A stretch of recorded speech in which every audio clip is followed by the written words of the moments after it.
London, 1906. Just as the golden light of early spring spilled through the high windows of Halewick House, and the new Viscount returned from the war in South Africa. The marble floors had been scrubbed twice already, but Liora Sutton still knelt with her brush, sleeves rolled to her elbows, scrubbing at a stubborn spot beside the grand staircase. She knew the servants weren't meant to be seen here, not when the noble family was in residence. But the house had stood empty for over a year, and word came that Lord Peregrine Ransom, newly titled Viscount Halewick, would arrive this morning. And then she heard his boots. Not the soft patter of the housemaid's slippers, nor the sharp click of the steward's shoes. These were heavy, dust-caked, and purposeful. She didn't look up. She was just the cleaning girl. "You missed a spot," a man's voice said above her, clipped and dry. Liora stood too fast and stumbled backward, dropping her brush. "My lord," she whispered, eyes wide. Her face flushed with heat. He was taller than she expected. His coat still bore the creases of travel, and his eyes, pale green and keen, looked like they saw everything. He didn't smile. Just studied her, as if something about her didn't quite fit. "I didn't know anyone would be in this wing," she added quickly, backing toward the wall. "You're American," he said, tilting his head. "That accent." "My mother was," she replied. "She died when I was 14. I've been working since." That seemed to satisfy him. Peregrine turned toward the stairs, but paused. "What's your name?" "Liora Sutton, my lord." He nodded once and climbed the steps without another word. By the following week, Liora knew two things about the new Viscount. He rose before dawn, and he spent most of his time locked in the eastern study with files and letters from the War Office. He barely spoke to the household, but when he did, it was never cruel, just short, controlled. She also knew that she shouldn't have spoken to him again, but she did. It was late afternoon when she was polishing the banister on the second floor, and a loud crash echoed from the study. She hesitated. Servants were not to interfere, but the silence that followed was too long. She knocked. "My lord." No answer. She opened the door. Papers littered the floor. A vase had shattered near the hearth, and Lord Halewick sat with his back to the door, fist clenched against his temple. "My lord," she said again, gently. "I told them," he muttered. "I told them he wasn't ready." Liora stepped in, her skirts brushing the paper. "Who, my lord?" "My cousin. They sent him in green." Peregrine looked up then, and for the first time, she saw grief in his eyes. He didn't make it.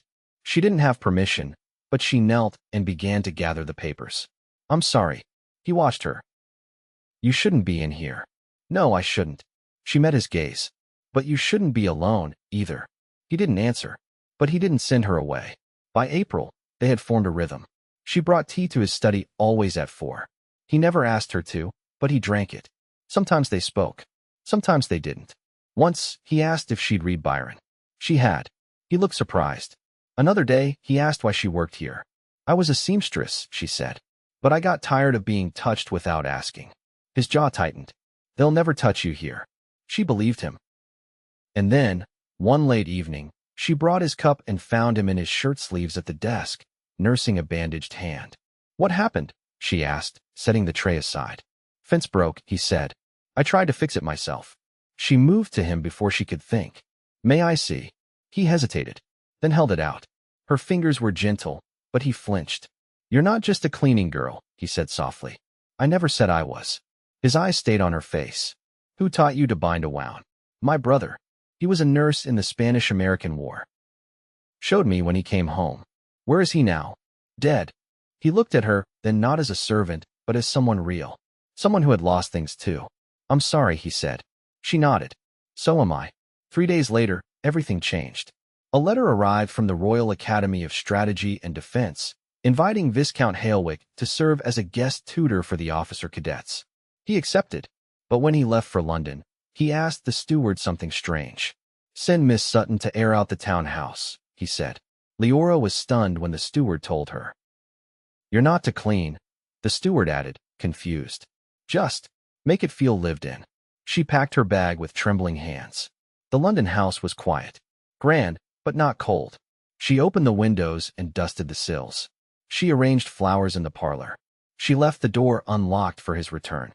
He arrived 2 days later, coat damp with rain. "You came," he said, not surprised. "You asked." He stepped closer. You've always done what I asked. No, she said, meeting his eyes. Only when it made sense. He laughed, quiet, but real. Fair. He didn't touch her, but his gaze lingered on her face longer than it should have. The next morning, a knock came at the door. Liora opened it to find a boy no older than 10 holding a letter. For Lord Halewick, he said. She took it and watched the boy run off. When she brought it to Peregrine, his face darkened.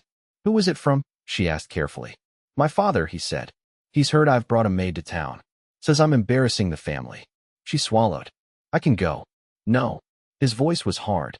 You're not going anywhere, he said. I won't have them tell me who I can trust, who I can care for. He looked at her then, truly looked. I care for you, Liora. It was the first time he'd said her name. She stepped closer. Then show me. His hands came up, hesitant, then firm. He cupped her face, brushed his thumb along her cheek. And then he kissed her slow and sure. When they parted, she whispered, You shouldn't. I know, he said. But I will. By the end of the week, the housekeeper knew. Then the butler. And then word reached his father. A letter came. Return home immediately. The girl must go.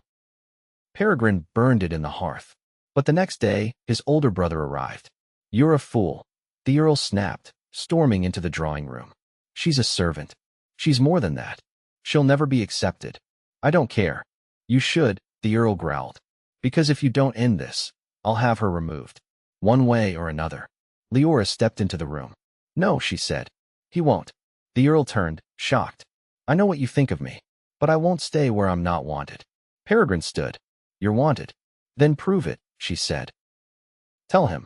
Peregrine squared his shoulders. I love her. I'm going to marry her. The Earl laughed. You duel me for a cleaning girl? If I must, Peregrine said, voice low. The Earl narrowed his eyes. Then dawn it is. At 5:30 the next morning, in the dewy mist of Kensington Gardens, Peregrine stood with pistol in hand. The Earl sneered. You'll ruin us both. No, Peregrine said. I'm saving myself. They fired. Both shots missed. But the Earl's pride was hit. He turned away without another word. Peregrine returned home to find Liora waiting. He took her hand, eyes soft. Still want to be the Viscount's bride? She smiled. Only if I can be more than that. You already are. The banns were posted quietly. Not in the village near Halewick House, Peregrine knew better, but at St. Augustine's in Marylebone, where few would notice and fewer would care. The vicar raised an eyebrow but said nothing when the names were written. Peregrine Thomas Ransom, Viscount Halewick, and Miss Liora Evelyn Sutton, domestic servant. Peregrine's pen didn't hesitate once. Liora kept to the back staircase in the London house for the next week, though the cook had started calling her Miss by habit and the footman no longer looked her in the eye. She spent her afternoons mending old curtains in the morning parlor, not because they needed it, but because it kept her hands busy. It was there that Peregrine found her late on a Thursday, the window open to the smell of horse dung and lilac. He stood in the doorway, still dressed from the War Office, his gloves tucked beneath one arm. I've spoken to my solicitor, he said. There's property in Sussex I never use. It's quiet. We could begin there.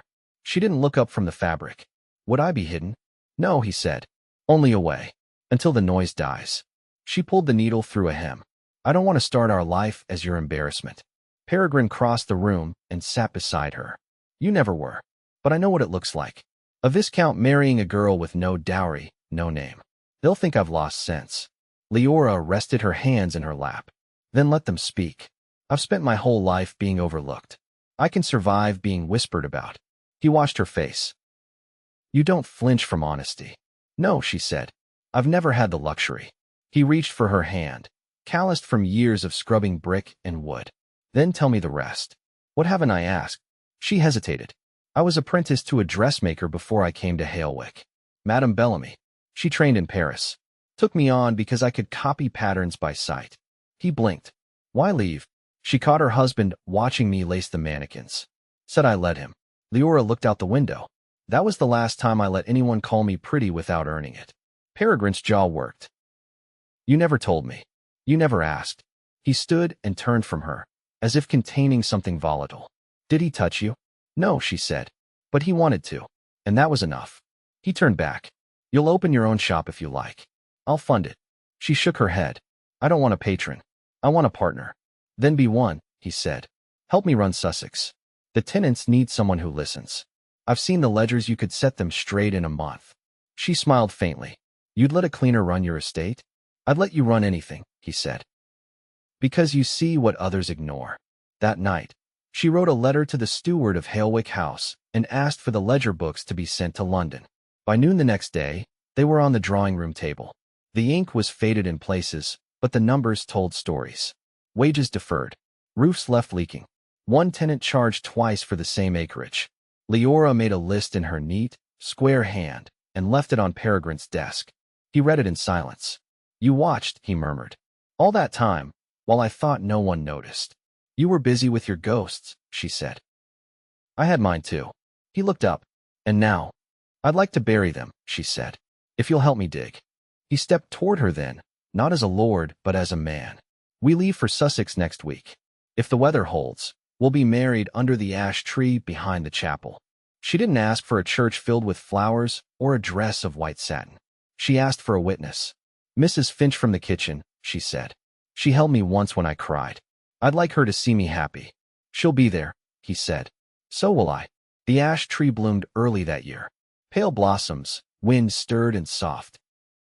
The Sussex estate was smaller than Halewick, but older, with moss-covered lintels and stone walls that breathed dampness.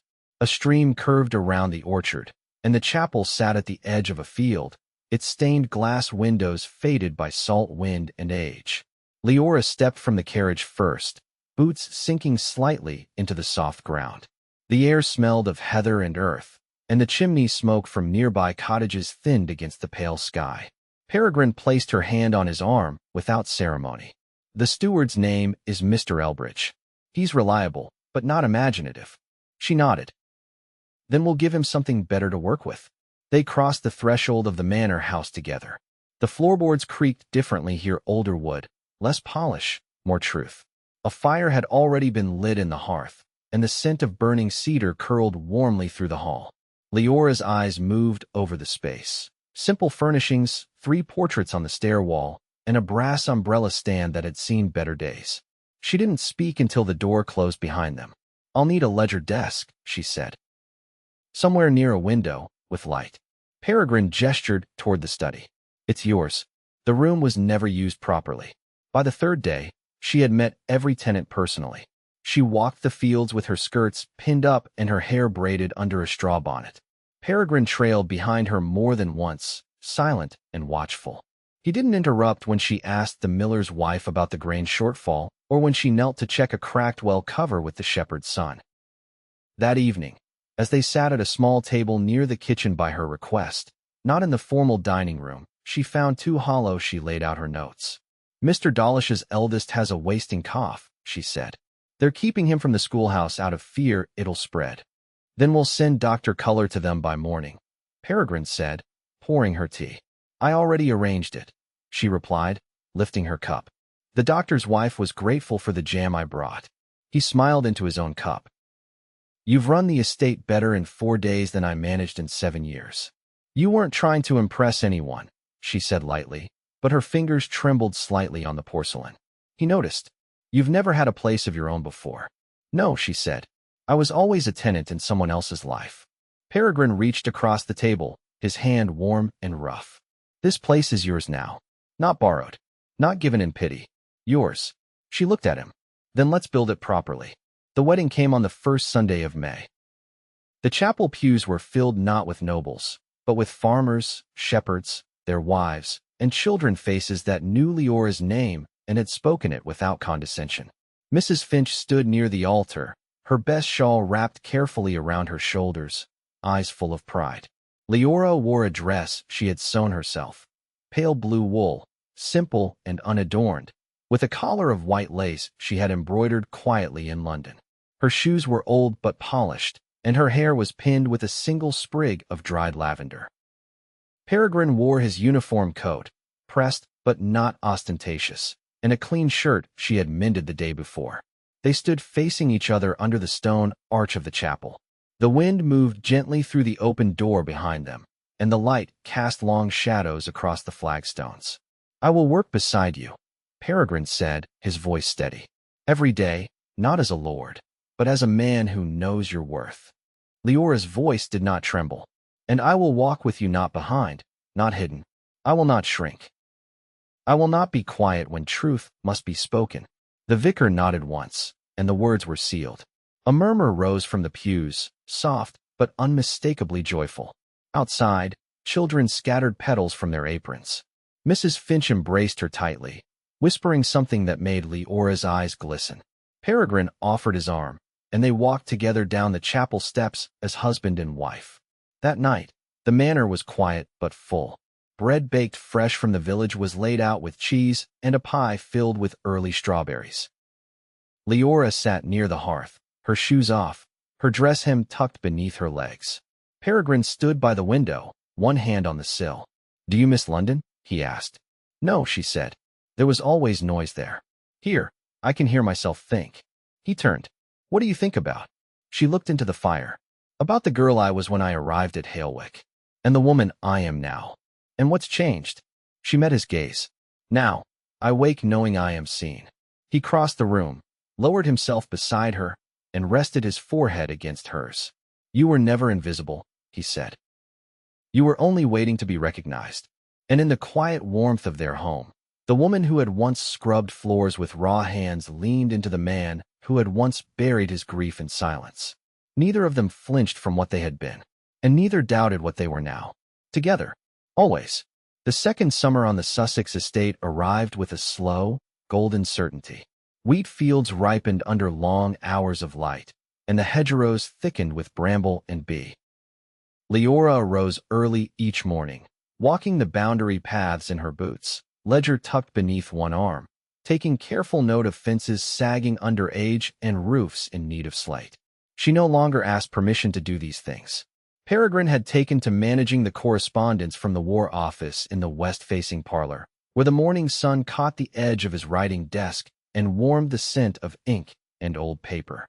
He still served, in a way reviewing field reports, advising junior officers, but his days no longer held the iron tautness they once had. His mornings often ended with him barefoot in the garden, pruning the roses with a small knife Leora had found in a drawer and sharpened herself. One afternoon, a letter arrived not from London, but from Leora's uncle in Massachusetts. The same uncle who had once refused her mother's body a burial on Sutton ground after she married an Englishman.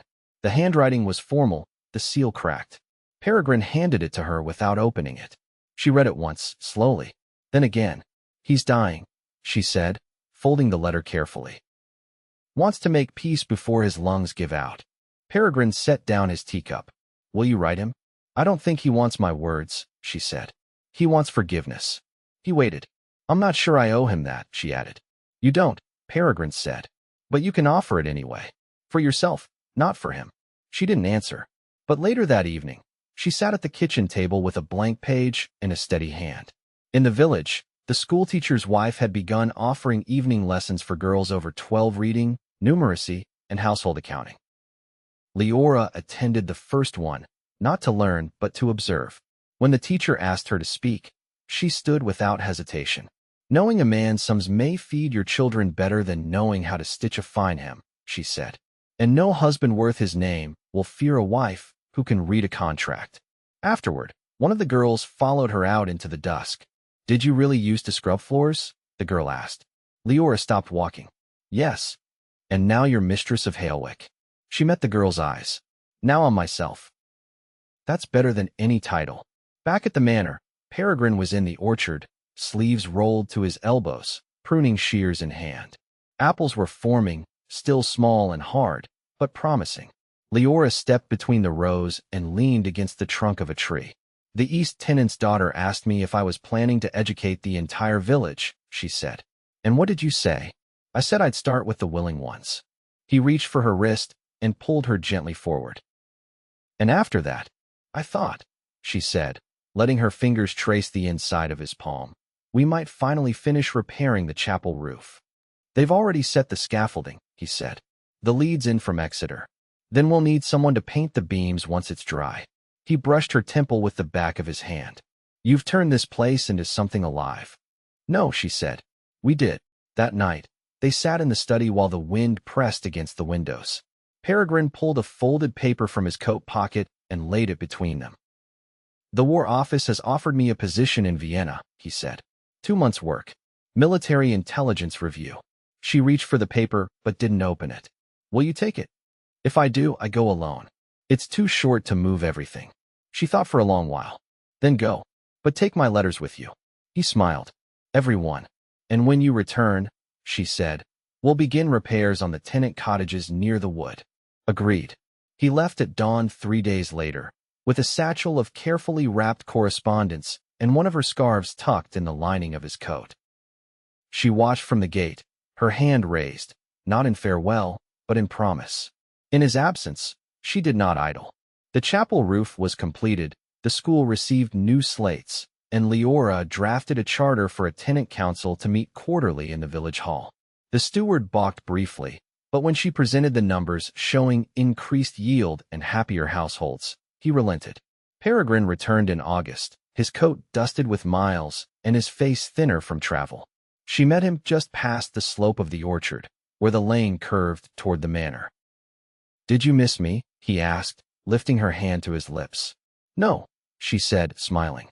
"But I thought of you every morning when the sun broke over the wheat." He touched her jaw. "And I thought of you every evening when the lamps lit the street outside my window." They walked back together, his step light despite the miles, her arm linked through his. The manor waited, warm and full. Behind them, rows of lavender swayed in the breeze, and before them, the doors stood open, not to receive guests, but to welcome them home.